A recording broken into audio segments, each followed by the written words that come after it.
So as someone who is definitely an introvert leaning sort of person, one of the things that I thought of when the pandemic first hit was, you know what, I think I can handle this. I can handle a little bit of sweet solitude. But of course, the weeks turned into months and we're now in, year 2 of this pandemic.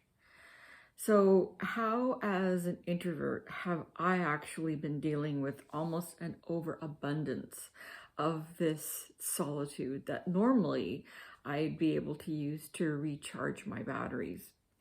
Well, one of the dangers of that is that we can start to get a little addicted to it and just have a little bit of an imbalance.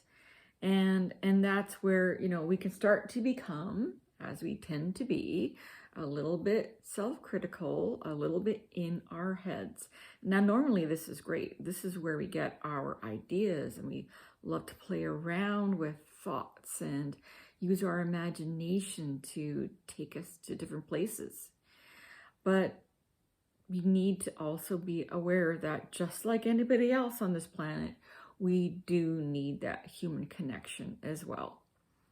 So rather than getting a little bit too comfortable with that hibernation, we need to be mindful of the fact that we have an ebb and flow.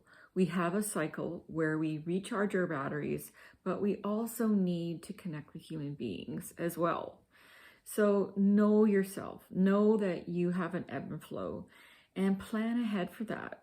If you know, for example, that 2 days is your limit before really connecting, and when I mean connecting, that is also a tendency for introverts to really enjoy deep connection, not flitting around on the surface, but having a good, meaningful conversation with somebody.